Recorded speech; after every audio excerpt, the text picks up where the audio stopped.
Voy a empezar ahora a ver. ¿Qué es un ácido? ¿Qué se entiende por un ácido? No necesito que sea muy fino, sino simplemente decirme lo que entiende, lo que ha entendido por ácido y lo que se entiende por una base. ¿Mm? En los alimentos quizás todavía no han visto, pero los de las otras carreras sí, porque han llevado química general, ¿no? Entonces, un ácido, el ácido clorhídrico, ya le estoy diciendo que es ácido. ¿Por qué es ácido? ¿Mm? ¿Nadie?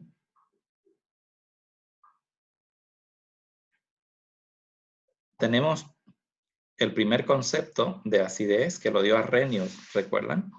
Luego tenemos el concepto de Bronsted-Lowry, y que está muy vigente, y tenemos también el concepto de Lewis, ¿no? Como siempre, cada vez que escuchen el nombre de Lewis, algo tiene que ver con electrones, ¿ya?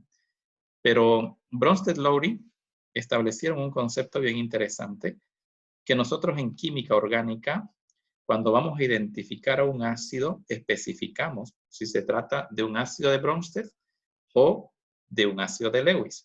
¿Ya? No decimos simplemente ácido, sino que hablamos de ácidos de Bronsted y de ácidos de Lewis.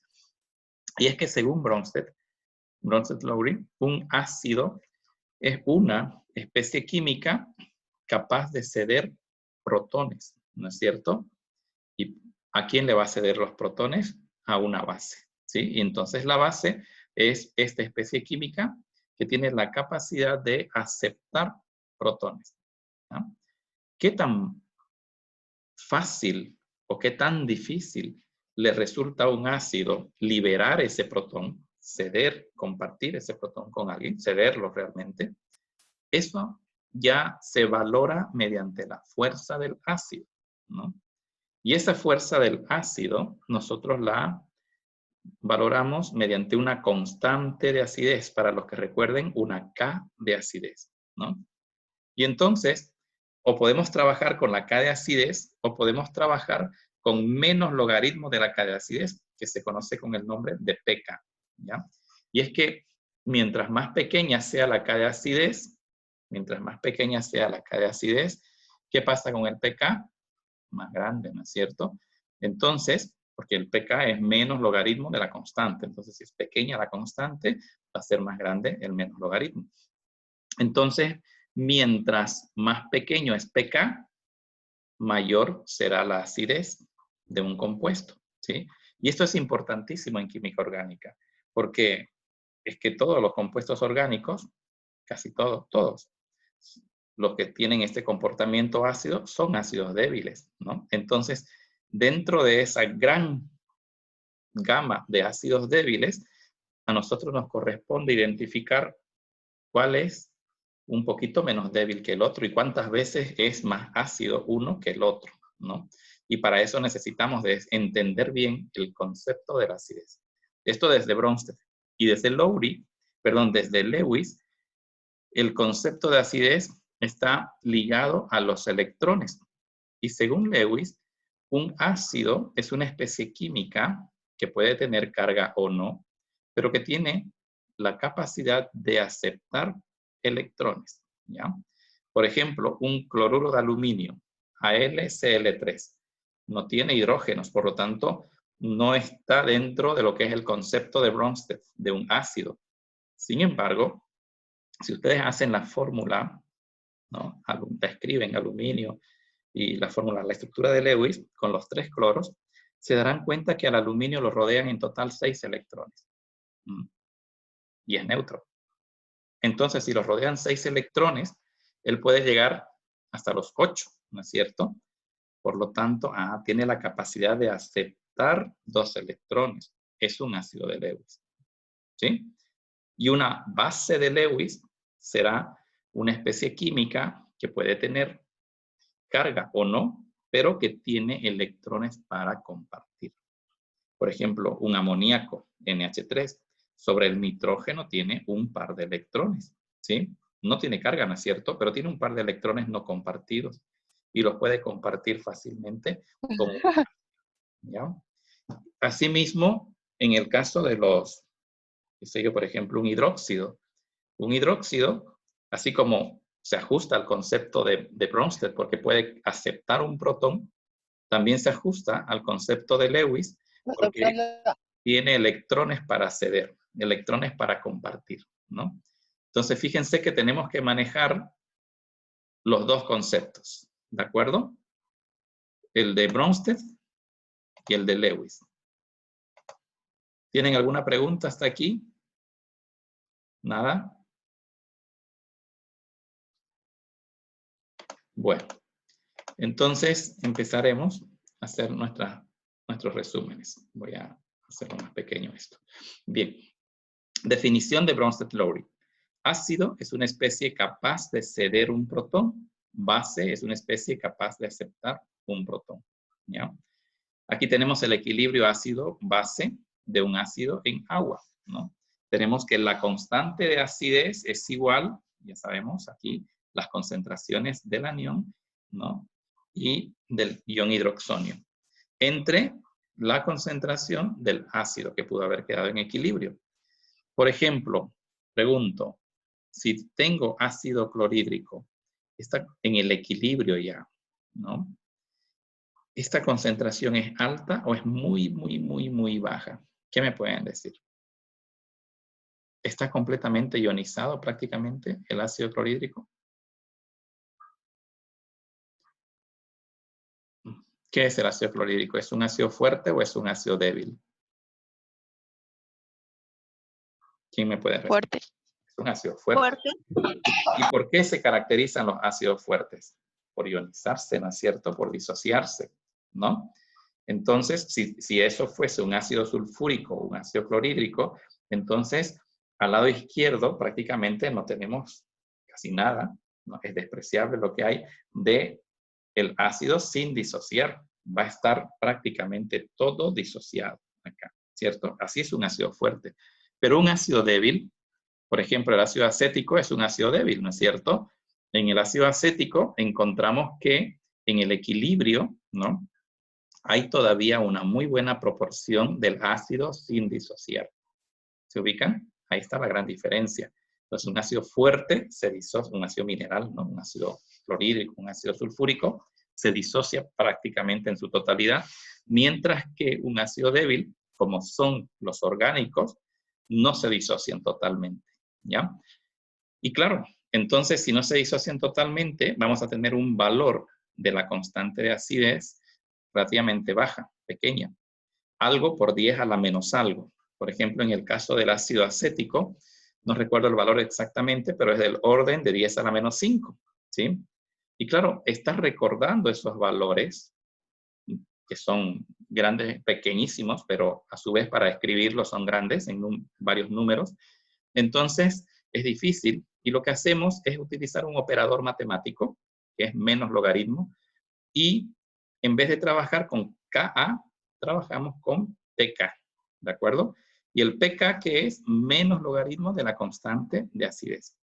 Por consiguiente, cuando el Pk es grande, ¿ya? Quiere decir que el ácido es muy débil.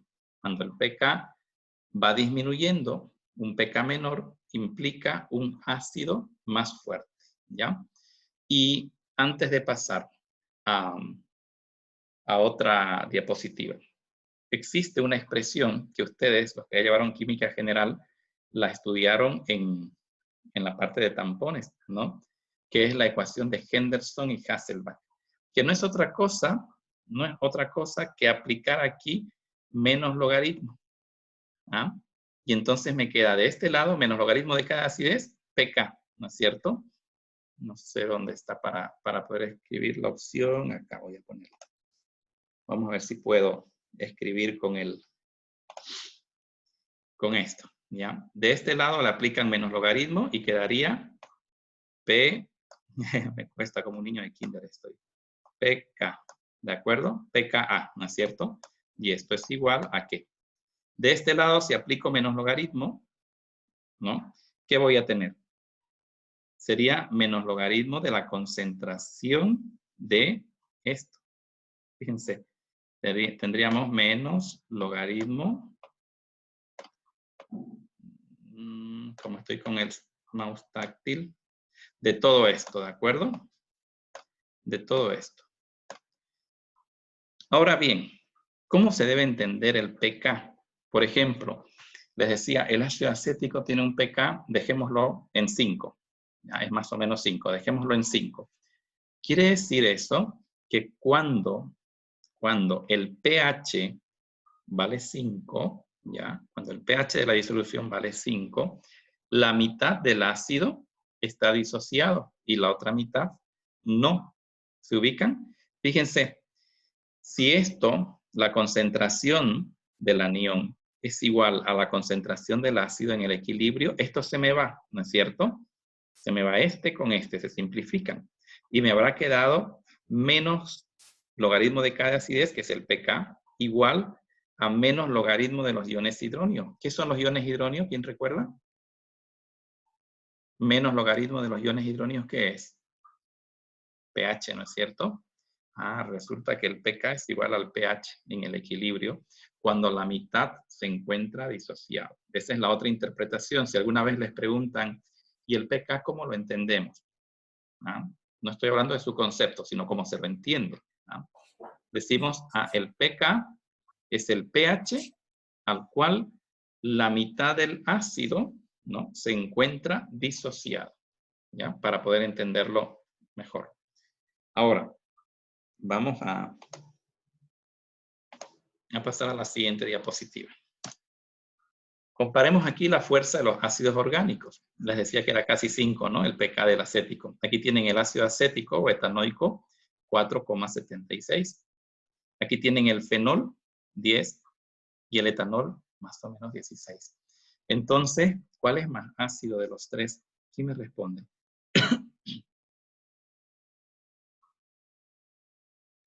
¿Cuál es más ácido? ¿El acético, el fenol o el etanol?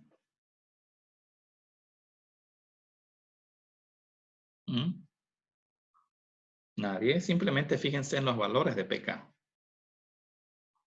Más ácido el que tenga el valor más bajo de pK, ¿no?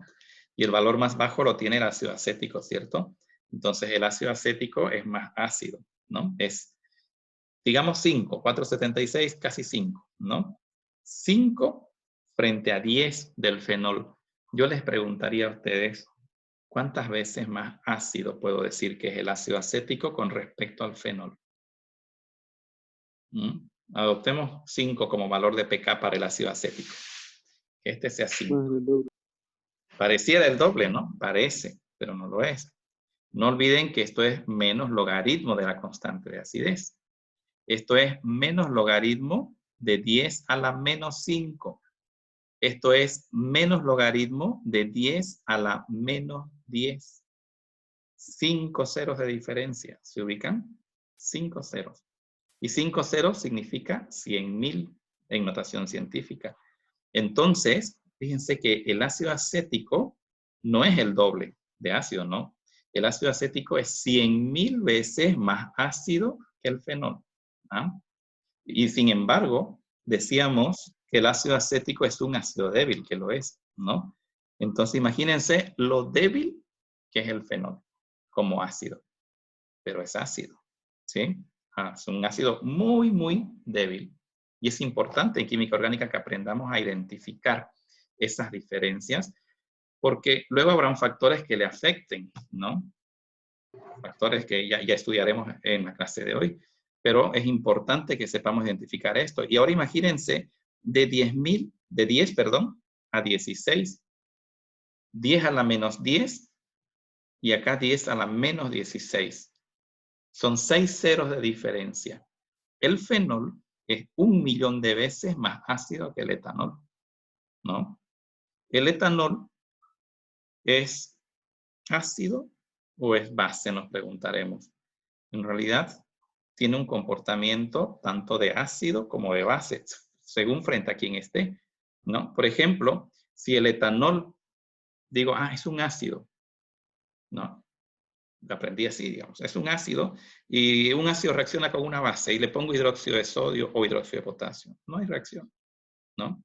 Porque esa base, a pesar de ser muy fuerte, no es lo suficientemente fuerte como para arrancarle un protón al etanol, ¿ya? Entonces, ¿por qué? Porque el etanol es un ácido extremadamente débil, pero es un ácido, ¿no? O sea, tiene comportamiento ácido, no es que sea un ácido, tiene comportamiento ácido. ¿Frente a quién? Por ejemplo, si al etanol yo le pongo un trocito de sodio metálico o de potasio metálico, inmediatamente empieza a haber un burbujeo y empieza a desaparecer el sodio. ¿Y por qué está burbujeando? Porque empieza a liberarse hidrógeno y se forma etóxido de sodio. Ah, resulta que sí es un ácido. Ah, pero que el sodio o el potasio, que son metales alcalinos muy, muy activos, sí tienen esa fuerza como para arrancarle el hidrógeno. Algo que no lo tiene el hidróxido de sodio, que no lo tiene el hidróxido de potasio. ¿De acuerdo? Pero también el etanol se puede comportar como una base. Si al etanol le pongo ácido sulfúrico, como aquí tiene dos pares y aquí otros dos pares, o sea, tiene un par aquí y otro par acá de electrones no compartidos, dos pares en total, quiere decir que puede compartir esos electrones con alguien. Y ese alguien puede ser el protón del ácido sulfúrico. De hecho, cuando yo mezclo el alcohol con el ácido sulfúrico concentrado, y aunque no esté muy concentrado, el ácido sulfúrico lo protona al alcohol. Ah, si estás recibiendo protones, entonces el alcohol es una base, ¿sí? Y así, en química orgánica, estos compuestos que frente a algunos se comportan como ácidos, frente a otros se comportan como bases, a estos se los conoce con el nombre de anfóteros, ¿no? Porque tienen ese doble comportamiento. Por eso es importante que nos guiemos de estos valores. No son relativos, son valores porque son propiedades, ¿no? De su constante de acidez. Ahora, ¿cómo vemos las diferencias de acidez entre ácidos carboxílicos, fenol y alcoholes? ¿No? Y también lo podemos extender luego a otras funciones, ¿no? ¿Por quién está influenciada la acidez? La ionización del ácido está influenciada por dos factores. La fuerza del enlace que se rompe se está refiriendo a este enlace, oxígeno-hidrógeno, porque se va a liberar un protón, ¿no es cierto? Según Bronsted, va a protonar, ¿sí? Entonces se tiene que liberar este protón. Mientras más fuerte esté apegado, unido a ese oxígeno, a ese hidrógeno, ¿sí? Va a ser más débil el ácido. Si no está fuertemente unido este oxígeno a este hidrógeno, entonces va a ser más ácido porque le va a resultar más fácil liberar a ese protón, ¿ya? Entonces, como dice aquí, la fuerza del enlace que se rompe y también la estabilidad del ion que se forma. O sea, este ion que se está formando, ¿no? ¿Qué tan estable es en el equilibrio? Porque claro, si no es muy estable, entonces el equilibrio se va a la izquierda, ¿sí? Normalmente el equilibrio está más hacia la izquierda en este tipo de ácidos. Y entonces esos son factores que hay que tomar en cuenta, como también otros efectos como que otros grupos, ¿no? Existen y si hay formas resonantes, ¿no? Fíjense en el caso del ácido acético. Este es el ácido acético. Por ionización producirá el ion acetato. Ah, pero el ion acetato, además, tiene dos formas resonantes, ¿no? Quiere decir que esa carga negativa que porta el ion acetato es estabilizada por resonancia. Recuerden ustedes, ¿qué tan estable es el ion que se forma? El ion acetato en este caso. Es bastante estable porque está siendo estabilizado por resonancia. No se olviden que resonancia es la deslocalización de electrones. Ah, entonces esa estabilización por resonancia es la que contribuye en gran medida a la acidez del ácido acético, ¿no? ¿Y qué pasa en el fenol? El fenol también tiene resonancia, ¿no? En el caso del fenol tenemos dos estructuras resonantes de este lado, aquí está una, pero del otro lado tenemos que estos electrones se mueven, ¿no? Puede ser con doble enlace aquí, aquí y aquí, la otra estructura resonante. Pero bueno, liberó el hidrógeno liberó el hidrógeno, protonó, se ionizó, se disoció y ha formado las estructuras del ion fenóxido. ¿Ya? Entonces, fíjense que porta, en realidad, hay dos estructuras que portan la carga negativa sobre el oxígeno. Pero esta estructura está mal por si acaso. Esto vendría aquí y aquí. Aquí es imposible esta estructura. Ya la voy a corregir. Entonces, pero puede ser deslocalizada la carga negativa también en el anillo. Podemos verlo aquí. ¿Cómo es que la deslocaliza en el anillo? Esa carga negativa. Por la resonancia, porque tiene electrones pi para deslocalizar esa carga. Entonces, quiere decir que la carga negativa del ion fenóxido no está ubicada solamente en el oxígeno, sino que también le está ayudando el anillo a distribuir esa carga. Por lo tanto, eso contribuye a la estabilización del ion fenóxido. Contribuye a la estabilización de este ion. ¿Sí? Si bien, por otro lado, les resulta difícil que se rompa ¿no? Está fuertemente unido ese hidrógeno, pero, sin embargo, lo poco que se rompe y libera forma un ion bastante estable por la resonancia, ¿no? Entonces, los dos aspectos se tienen que considerar. ¿Puede pasar eso en el alcohol? ¿No? El alcohol, ni el etóxido, ni etanol, ni etóxido, tienen formas resonantes. La carga está únicamente localizada sobre el oxígeno. Y eso no es bueno. Por tanto, esto de aquí no es estable, el etóxido que forma. Y eso quiere decir que la reacción se va más hacia la izquierda. Entonces, no se encuentra favorecida la liberación del protón en el caso del alcohol. ¿Se ubican? Cuesta mucho, por un lado, que se rompa ya el enlace oxígeno-hidrógeno, y por otro lado, el ion que se tendría que formar porta la carga solo en el oxígeno y es mucha carga, ¿no? Entonces, y no hay quien colabore porque no hay resonancia. Entonces, se darán cuenta que esos factores son desfavorables para el alcohol y por eso tiene el etanol, en este caso, que son los que comparamos, es 1.000.000 de veces más débil que el fenol. Entonces, si ambos tienen grupo OH, el fenol y el etanol, los alcoholes en general, ¿por qué los fenoles son más ácidos? Porque el oxidrilo, no se dice oxidrilo, el hidroxilo está unido a un anillo aromático. Y por efecto resonante, ¿no? Se estabiliza la carga del ion fenóxido. En cambio, en el etanol, que está unido, ese oxígeno, ese hidroxilo, a una cadena difática, no existe resonancia. Por lo tanto, no hay forma de estabilizar el ion etóxido, ¿no?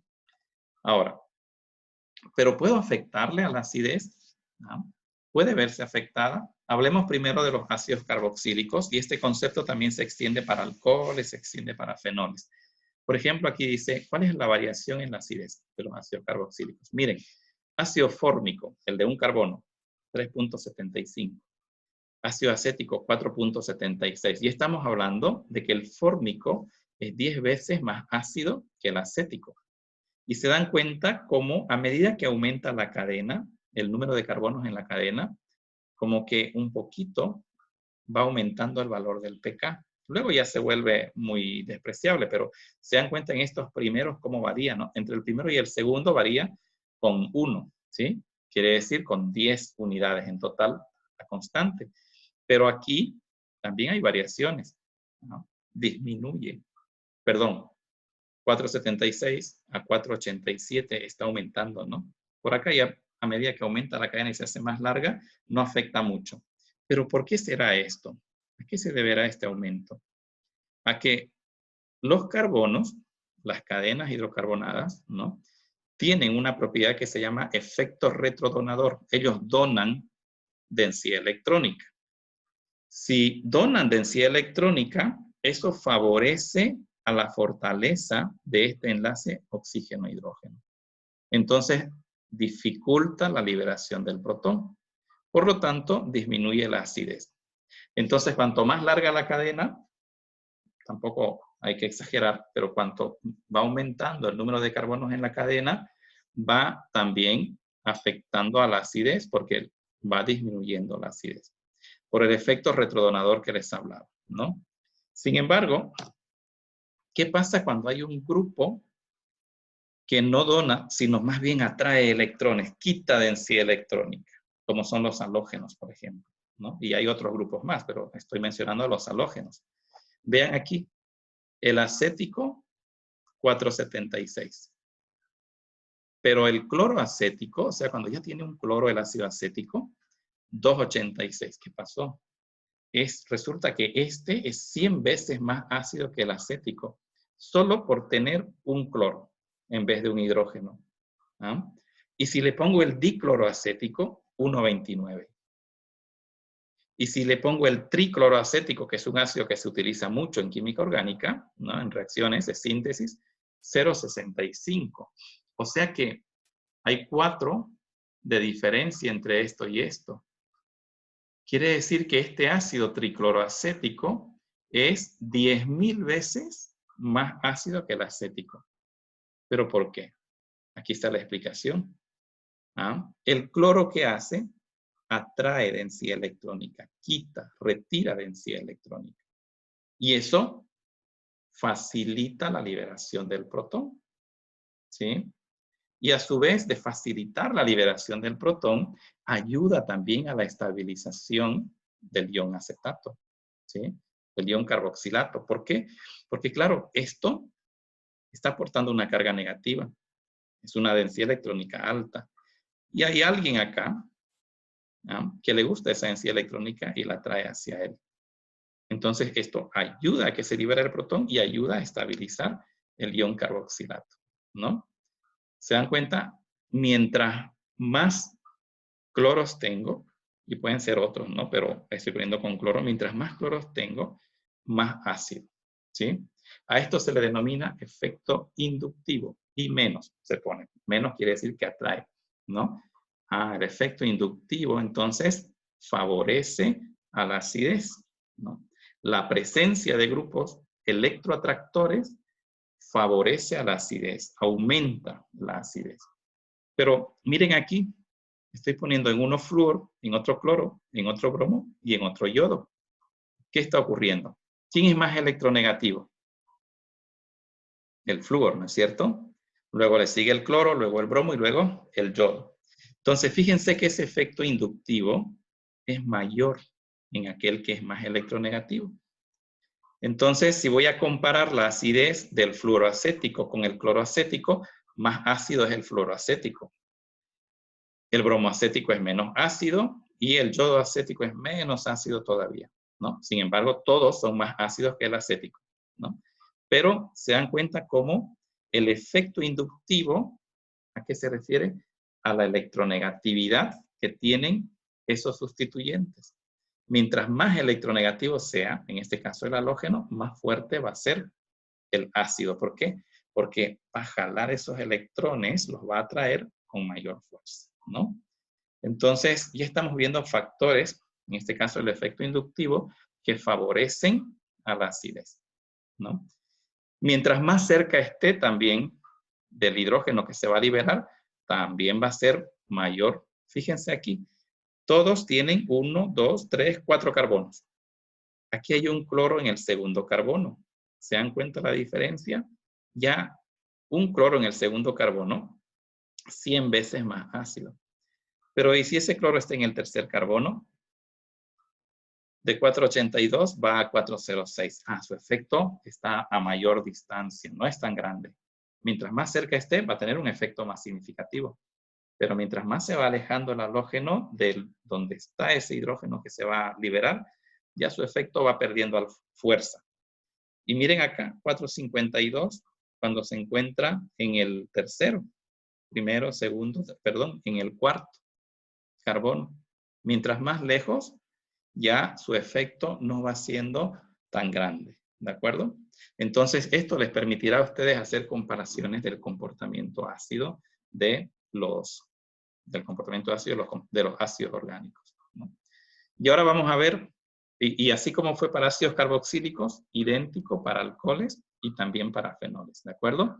En el caso de los fenoles, Si los grupos negativos, como los halógenos, por ejemplo, están en posiciones orto o para, y mientras más grupos hayan, más ácido va a ser el fenol. ¿Ya? En algunos ejercicios ilustrativos les voy a poner luego para que ustedes puedan hacer una comparación. Y luego, en las bases. Es más o menos parecido el efecto que hay que vimos sobre los ácidos. Tenemos la definición de Bronsted-Lowry para una base, especie capaz de aceptar un protón. Y en las bases tenemos la K de basicidad y por lo tanto el pKb, ¿no? Y todo lo que se explicó para ácidos en cuanto a los pKs es exactamente igual, pero explicados para las bases. El amoníaco, por ejemplo, si es una base, sí, puede aceptar un protón, por eso forma el ion amonio, ¿no? Entonces, pero tiene dos pares de electrones también no compartidos, ¿no es cierto? También es una base de Lewis. Así como es una base de Bronsted, es una base de Lewis, ¿ya? Pero fíjense aquí, este es el amoníaco. Tiene un pK de 475. Y aquí tenemos una amina alifática, pK de 336. ¿Ah? Y aquí una fenilamina, que es aromática, pK 938. Ups. Las aminas aromáticas son más débiles que el amoníaco. Y las alifáticas son más fuertes que el amoníaco. ¿Por qué? Porque este carbono tiene un efecto retrodonador, habíamos dicho. ¿Ah? C de densidad electrónica. ¿Ah? Entonces, y esto tiene ya una densidad electrónica, pero este C de densidad electrónica y aumenta la densidad electrónica en el entorno de este nitrógeno. Y eso produce un incremento en su basicidad, ¿no? Recuerden ustedes qué dice Lewis. Lewis dice, tiene electrones para compartir. ¿Y qué dice Bronsted? Capta protones, acepta protones. Entonces se ajusta a los dos, porque mientras mayor sea la densidad electrónica, con más facilidad va a aceptar protones, ¿ya? Con más facilidad va a ceder electrones. Entonces se ajusta a los dos conceptos. Algo que no pasa en la fenilamina, la anilina. ¿Por qué? Porque esto es bien nucleófilo. Y esto más bien atrae electrones y le quita densidad electrónica a esto de aquí, ¿no? Además de que vamos a ver por efecto resonante, también resulta contraproducente y le resta basicidad, ¿no? Lo vamos a ver ahora. Aquí está la explicación que les acabo de dar de la retrodonación. Fíjense cómo la densidad electrónica va en ese sentido y eso obviamente favorece a la basicidad, ¿no? Aquí tenemos, vean ustedes, a medida que estamos incrementando de un carbono, de 2, de 3, va afectándole muy poquito, pero le va afectando, ¿no es cierto? Le va disminuyendo el pK muy ligeramente, pero le va disminuyendo. Ya con 4, 5, 6 ya no tiene mucho efecto, ¿sí? Pero fíjense aquí cómo les está favoreciendo al pK, ¿no? Pero cuando son muy grandes, eso tengo que explicarlo, cuando son muy grandes también, de alguna manera esa cadena más bien impide el acercamiento del protón. Fíjense que no actúa directamente sobre estos dos electrones que tiene aquí. Cuando es muy grande o cuando hay muchos sustituyentes, impiden el acercamiento del protón. Eso se llama efecto estérico, ¿no? Están quitándole espacio, lugar, para que ese protón se acerque con libertad a ese nitrógeno y capte los electrones, ¿ya? Y en el caso de las aromáticas, fíjense, se estabiliza la amina aromática por deslocalización del par de electrones del nitrógeno en torno al anillo. Entonces, sobre el nitrógeno está pasando algo. Se está ubicando una carga positiva. Y no queremos eso, ¿no es cierto? Ese es el motivo por el cual la basicidad de las aminas aromáticas es menor siempre que las aminas alifáticas, ¿no? Tenemos el efecto resonante. Bueno, tenemos, yo creo que esta partecita de nucleofilia y electrofilia la voy a dejar para la siguiente clase, ¿ya? Quiero que esto de ácidos y bases lo vean ustedes el video y consulten libros, les he puesto el libro en Classroom, ¿no? Profundicen y en la siguiente clase me pregunten sobre esto, ¿no? ¿Por qué? Porque la nucleofilia y la electrofilia, que vamos a ver la siguiente clase, están estrechamente relacionadas con el concepto de base y de ácido de Lewis, ¿no? Y entonces tenemos que tenerlo bien claro primero el concepto.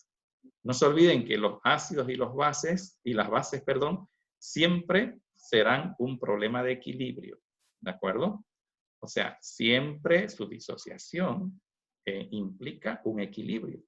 Cuando hablamos de una constante de acidez, estamos hablando de una constante de equilibrio, ¿no es cierto? Entonces, eso es importante que lo mantengamos en la cabeza, que lo fijemos bien, para luego entrar a ver el otro concepto, que es el de nucleofilia y electrofilia. Así, el miércoles estaremos terminando ya esta unidad, ¿no? No sé si alguien tiene alguna pregunta. ¿Se ha entendido el tema? Sé que es complejo, pero deberían leer un poquito con el libro, ¿ya? Está explicado en el weight. ¿Sí? Y el silencio a qué se debe ver. De todas maneras, les voy a subir un práctico con el propósito, todavía sin fecha de presentación, pero para que vayan haciendo todo lo que puedan de ese práctico. Y así van generando dudas y me pueden preguntar por WhatsApp sin problema, ¿de acuerdo? Bueno, ¿De qué va a muchísimas tratar, ingeniero? ¿El práctico? De todo este Sí. tema, de todo este tema. Si se dan cuenta, hay mucha teoría, pero la van a ver plasmada en ejercicios para aplicarla, ¿ya? Bueno, se me está acabando el tiempo. Lo dejamos aquí y el miércoles continuamos, ¿les parece? ¿Ya? Sí, muchas gracias. Gracias a ustedes. Ya, hasta luego. Hasta luego, Inge. Hasta luego.